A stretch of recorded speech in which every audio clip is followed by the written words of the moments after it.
Olá, meu nome é Sebastião Ernesto, eu sou médico anestesiologista e vou falar sobre as recentes atualizações relacionadas ao emprego de ácido acetil salicílico como prevenção primária e ou prevenção secundária para fenômenos tromboembólicos e o manuseio, a gestão dessa medicação em pacientes no operatório. O uso do ácido acetil salicílico tem diversas indicações. Na questão abordada nesse vídeo é relacionada à atividade antiplaquetária do ácido acetil salicílico. O mecanismo de ação do ácido acetil salicílico é por bloqueio permanente através de acetilação da ciclooxigenase, tanto ciclooxigenase 1 quanto ciclooxigenase 2.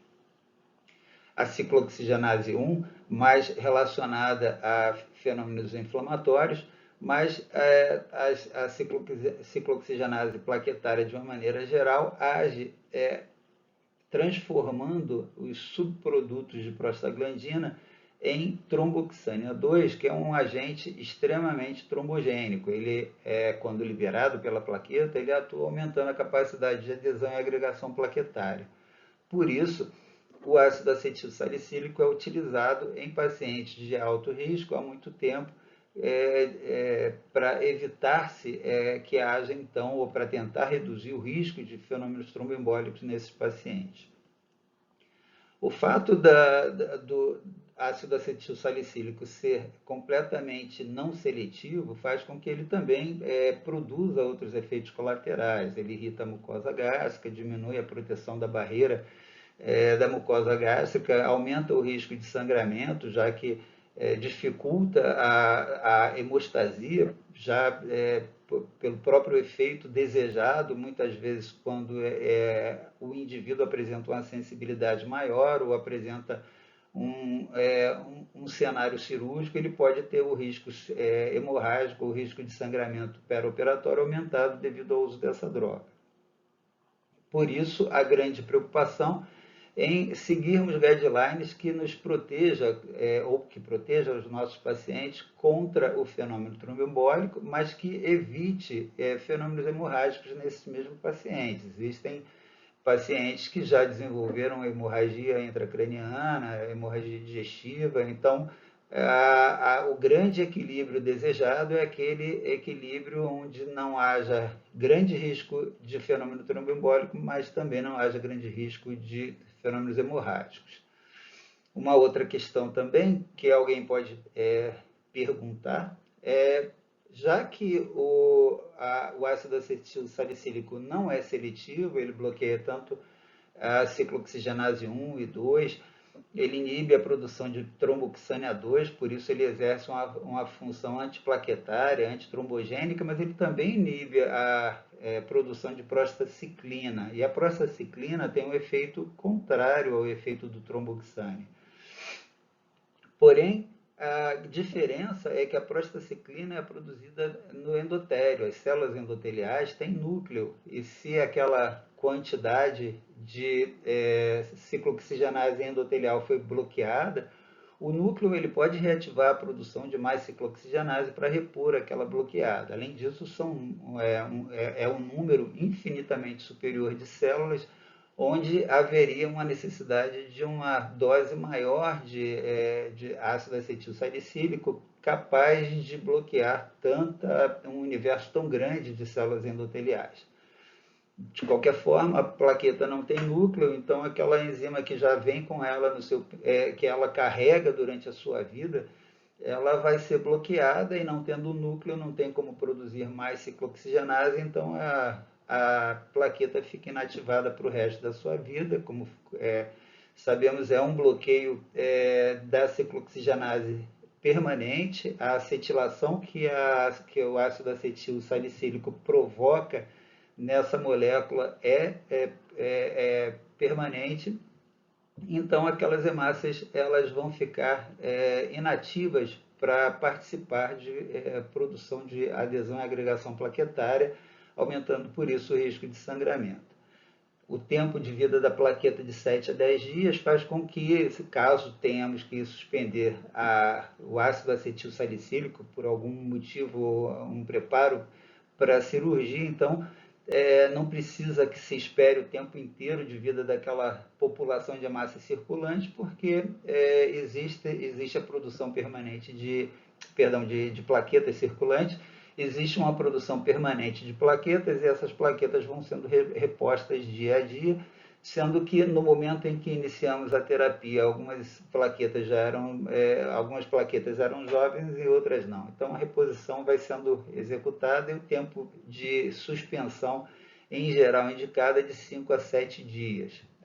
É o tempo para que haja o turnover, a reposição daquelas plaquetas que foram impedidas de atuar no sentido tromboembólico pela ação do ácido acetil salicílico. Até 2018, o ácido acetil salicílico era utilizado tanto para prevenção primária quanto para prevenção secundária, ou seja, a prevenção primária é aquela ação preventiva, que é a profilática, que se tenta inibir ou reduzir o risco de fenômenos tromboembólicos em pacientes de grande risco, mas que ainda não apresentaram nenhum fenômeno tromboembólico. O paciente diabético insulino dependente, o paciente com arteriosclerose avançada, o paciente com insuficiência cardíaca congestiva e assim sucessivamente. Insuficiência renal também é um paciente que é considerado de alto risco para fenômeno tromboembólico. A partir de 2018, essa estratégia para prevenção primária mudou bastante, foram refeitos algumas análises de estudos antigos e outros foram colocados em prática, mostrando que essa ação preventiva na prevenção, essa ação do ácido acetil salicílico na prevenção primária, ela era de menor importância e ainda associado em algumas situações ao risco maior de sangramento, como vai ser visto posteriormente. Mas as grandes indicações são a prevenção de fenômenos tromboembólicos por doença cardiovascular, cerebrovascular ou doença arterial periférica. A eficácia é comprovada e apesar da sugestão de se suspender muitas vezes ou interromper a administração de aspirina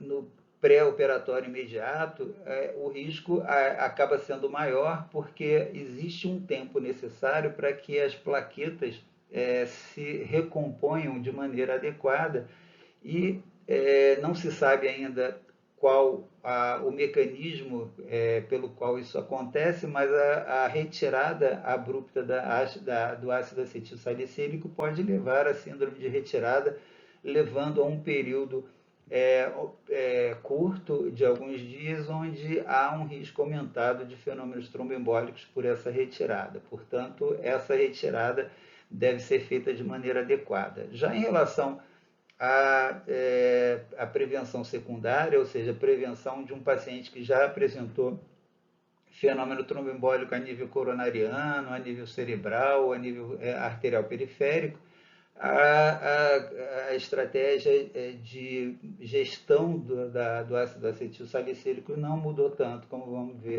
vamos ver na sequência desse vídeo. Em 2020, foi publicado na Anesthesia and Analgesia esse guideline, que já levantava a questão sobre a utilização de ácido acetil salicílico para prevenção primária de pacientes com risco aumentado cardiovascular. E ele já mencionava que os estudos até aquele momento mostravam que indivíduos entre 40 e 70 anos de idade teriam um risco e que tivessem um risco aumentado de fenômeno tromboembólico, tanto risco cardiovascular, risco neurológico, etc., esses indivíduos poderiam fazer uso do ácido acetil salicílico, porém, esse benefício trazido seria de pequena proporção, mas à medida que esse indivíduo ia avançando nessa faixa etária, o risco hemorrágico ia aumentando progressivamente. Portanto, entre 40 e 70 anos, no ano de 2020, foi considerado que cada caso deveria ser avaliado de maneira conjunta com a equipe anestésica, cirúrgica e cardiologista, para ver se o risco de utilizar ou de manter o ácido acetil salicílico em pacientes nessa faixa etária seria maior do que o benefício que o ácido acetil salicílico traria. Isso comparando com os guidelines, os trabalhos realizados até 2018, onde a utilização do ácido acetil salicílico era considerado classe 1, ou seja, era fortemente indicado utilizar nessa faixa etária, 40 a 70 anos, o ácido acetil salicílico em pacientes de alto risco para prevenção primária, paciente que ainda não apresentou fenômeno tromboembólico. E que a partir dos 70 anos, ele deveria ser proscrito pelo risco aumentado de fenômenos hemorrágicos que aconteceria de maneira progressivamente aumentada à medida que esse indivíduo fosse avançando na idade. Então, até 2018 era considerado classe 1 a utilização do ácido acetil salicílico na prevenção primária. No ano de 2020 foi publicado esse guideline que já considerava indicação, classe de recomendação 2B, ou seja, você pode até pensar em usar, mas essa é uma questão que deve ser muito bem discutida. E acima dos 70 anos, onde no passado se considerava que o risco de fenômeno tromboembólico muito aumentado poderia até indicar, em alguns casos, a utilização do ácido acetil salicílico, aqui ele já começa a recomendar que não seja utilizado, considerado classe de recomendação 3, ou seja, é risco utilizar ácido acetil salicílico em pacientes com mais de 70 anos, já que ele tem um risco muito aumentado de fenômenos hemorrágicos.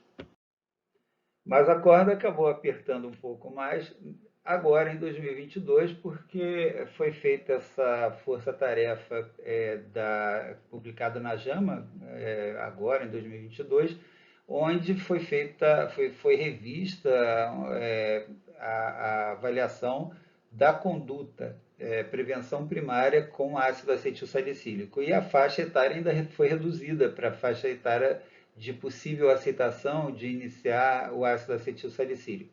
Ao invés de 70, passou a ser abaixo de 60 anos. Então, entre 40 e 59 anos de idade, pode ser até aceito, considerado ainda uma indicação discutível, mas se for considerado alto risco de fenômeno tromboembólico e o médico acompanhante decidir iniciar, é importante que se saiba que o benefício é pequeno nessa faixa etária e o risco de fenômenos hemorrágicos ele aumenta progressivamente com a idade. Então, se o indivíduo começa a utilizar o ácido acetil salicílico, ele vai ter pouco benefício, mas se ele começar em idades mais precoces, nessa faixa entre 40 e 59 anos, o benefício ainda pode ser maior, ele pode ter um aproveitamento melhor dessa prevenção. Mesmo assim, é discutível e acima de 59 anos já não é para iniciar o ácido acetil salicílico na prevenção primária. Então, isso foi projetado e foi publicado agora em 2022, então a recomendação atualmente é esta. Agora, falando dos pacientes de prevenção secundária, nesse diapositivo sobre o indivíduo com risco cardiovascular coronariano. Então, o indivíduo que apresentou síndrome coronariana aguda vai manter a terapia dupla plaquetária por 12 meses, praticamente todos os casos, apenas no indivíduo que foi feito o tratamento com trombolítico, que pode ser negociado com a equipe, com o médico assistente, a mudança, a redução desse tempo, mas na situação de terapia medicamentosa apenas, ou cirurgia de revascularização, ou cirurgia por procedimento percutâneo, todos esses pacientes vão ser mantidos durante 12 meses com terapia dupla antiplaquetária, e após esse tempo vai ser mantido apenas com o ácido acetil salicílico pelo resto da vida. O indivíduo com doença coronariana aguda, mas sem ter apresentado síndrome coronariana, o indivíduo com doença coronariana que não apresentou síndrome coronariana aguda, ele não precisa da terapia dupla antiplaquetária. Se ele nunca foi submetido a nenhuma intervenção, stent ou cirurgia, ele vai ser mantido apenas com ácido acetil salicílico pelo resto da vida.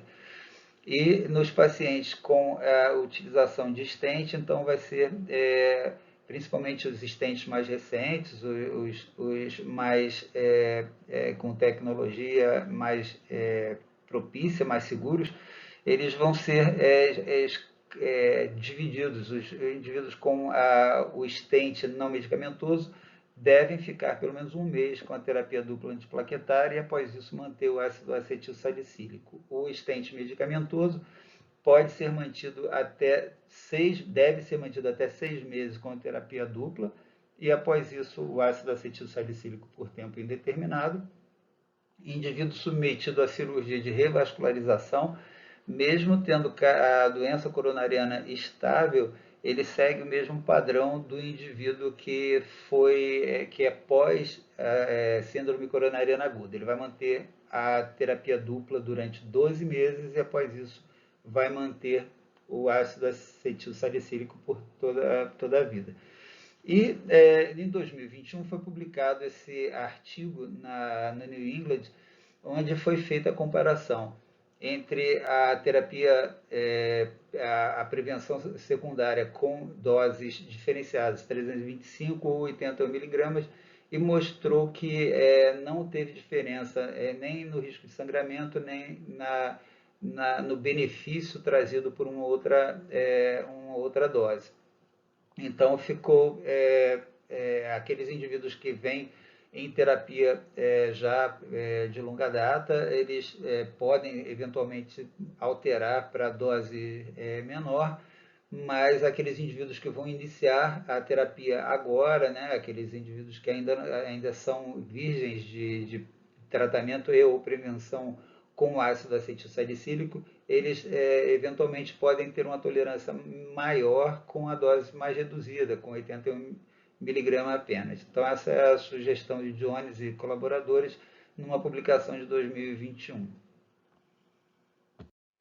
A prevenção secundária relacionada a acidente vascular encefálico vai também necessitar da manutenção por toda a vida do uso do ácido acetil salicílico, obviamente se não houver contraindicação, como alergia à substância, entre outros, mas há indicação de utilização por toda a vida e pode haver indicação de associação com outras drogas na dependência do tipo de comorbidade que causou a situação primária que transformou esse paciente numa prevenção secundária. Então, ataque isquêmico menor, ou ataque isquêmico transitório, 21 dias de terapia dupla antiplaquetária, após mantém apenas o ácido acetil salicílico, e indivíduos com apresentação de ataque isquêmico transitório um pouco mais importante e principalmente associado à obstrução de artéria intracraniana de maior tamanho, a obstrução entre 70% e 99%, há necessidade de manutenção de terapia dupla antiplaquetária durante 3 meses, e após isso a manutenção apenas do ácido acetil salicílico. Indivíduos com fibrilação atrial, que tem história de ataque isquêmico transitório, tem que manter o ácido acetil salicílico, mas a associação com outro antiplaquetário ou com anticoagulante ainda não está muito bem definido. A doença valvular, quando é associada à necessidade de anticoagulante, pode, eventualmente, nos pacientes que não têm tolerância ao anticoagulante, necessitar da utilização da terapia dupla antiplaquetária também. E naqueles pacientes com doença, com prótese valvar cardíaca, que seja biológica, pelo menos durante 3 meses, a associação do anticoagulante oral com o ácido acetilsalicílico, e nos pacientes com a válvula mecânica, então a associação do anticoagulante deve ser mantida durante tempo indeterminado. Então, essas indicações são importantes, na hora da avaliação pré-anestésica saber quanto tempo que eu posso, que eu devo esperar para suspender o que está acompanhando esse ácido acetilsalicílico, e a suspensão ou manutenção do ácido acetilsalicílico nessas prevenções secundárias, tanto cardiovascular quanto neurológica, quanto de acidente, de doença vascular periférica, vai correr na dependência da indicação de qual cirurgia que vai ser realizada. Cirurgias de ambiente fechado, como cirurgia neurológica, cirurgia de ressecção transuretral de próstata, são contraindicação à manutenção do ácido acetilsalicílico devido à dificuldade de hemostasia nesses casos. Na doença arterial periférica, a decisão de se manter a terapia antiplaquetária também é de grande importância, manter durante toda a vida. No caso aqui, a indicação pode ser tanto da aspirina quanto do clopidogrel.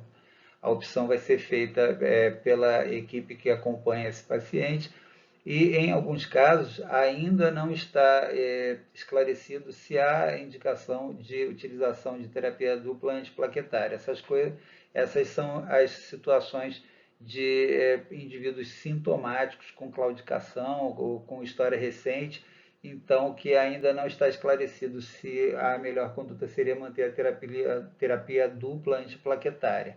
Naqueles pacientes assintomáticos, a avaliação é feita através do índice calcanhar-braço. O tempo de circulação, através desse índice, vai determinar se há necessidade de manter a terapia dupla ou não. Indivíduos que apresentam esse índice menor ou igual a 0,9 ou um nível borderline, eles não necessitam de terapia dupla antiplaquetária. A terapia vai ser feita através a prevenção secundária vai ser feita com o uso ou de aspirina, de ácido acetilsalicílico, ou de clopidogrel, por tempo indeterminado, por toda a vida. Por fim, o fluxograma, para resumir, simplificar, e o auxílio cognitivo que deve ser mantido em todos os lugares onde se atende um paciente com insuficiência coronariana aguda, um paciente que vai ser submetido a uma cirurgia, um paciente que vai ser avaliado em relação a questões de preparo pré-anestésico. Então, esse fluxograma é de grande auxílio cognitivo.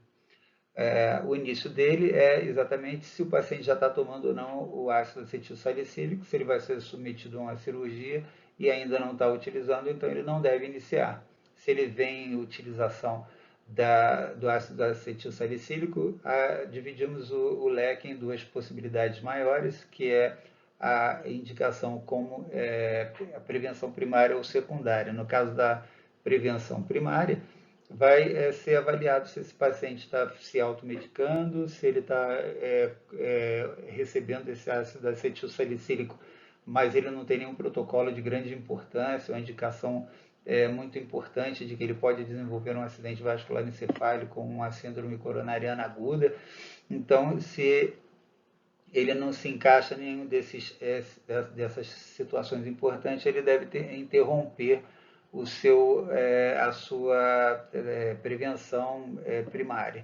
Se por acaso ele tem um risco extremo de desenvolver uma situação assim, é um paciente que está com claudicação importante e a isquemia é muito severa naquele membro do paciente, ou ele apresenta uma insuficiência renal grande, uma insuficiência cardíaca congestiva, insuficiência renal importante, diabetes mellitus, insulina dependente. Então, é um cortejo de situações que vai progressivamente aumentando o risco, e esse paciente, então, se possível, ele vai manter a sua terapia, mesmo sendo a prevenção primária. Em relação à prevenção secundária, a questão é, esse paciente apresentou uma síndrome coronariana aguda e ainda não completou 12 meses, ele tem que manter essa terapia dupla, de preferência, e após 12 meses ele deve manter a sua aspirina, seu ácido acetil salicílico. Se ele tem uma doença vascular, neurológica ou cardíaca estável, ele vai ser avaliado se ele recebeu ou não algum tipo de stent. Se ele não recebeu, ele deve continuar com a sua terapia com ácido acetil salicílico, principalmente se ele tem grandes riscos de desenvolver de novo, já que é uma prevenção secundária, ele tem o grande risco de desenvolver de novo aquela questão, então ele tem que manter o seu ácido acetil salicílico. Se ele, por outro lado, ele foi tratado com a instalação de um stent, aí o tempo e o tipo de stent vai ser importante. Stent que não é medicamentoso, pelo menos durante 4 semanas ou um mês, esse paciente deve ser mantido em terapia dupla antiplaquetária. Se ainda não cumpriu esse tempo, ele deve esperar cumprir esse tempo, se a cirurgia não é emergencial, para suspender então a tianoperidina, manter só o ácido acetil salicílico. E se ele já completou, então ele mantém só o ácido acetil salicílico. Se por acaso o stent é medicamentoso, no passado os stents medicamentosos de primeira geração, a indicação era de manter por pelo menos 12 meses a terapia dupla antiplaquetária. Atualmente, os stents mais recentes são mais seguros, então manter pelo menos durante 6 meses, salvo uma importância muito grande, esse tempo pode eventualmente ser reduzido para 4 meses, mas mantém-se por pelo menos 6 meses a terapia dupla antiplaquetária no paciente com stent medicamentoso. Então, 6 meses. Se não completou 6 meses, vamos esperar então completar para tirar a tianoperidina e manter só com ácido acetil salicílico. É muito importante que os pacientes que vão ser submetidos à neurocirurgia intracraniana ou de medula, cirurgia em ambiente fechado ou ressecção transuretral de próstata, não recebam o ácido acetil salicílico. E aí a tomada de decisão vai ter que ser feita de maneira conjunta com a equipe anestésico cirúrgica e o cardiologista, uma vez que o risco é muito grande de manutenção do ácido acetil salicílico, mesmo nesses casos que tenham indicação de usar essa medicação por toda a vida, mesmo na prevenção secundária.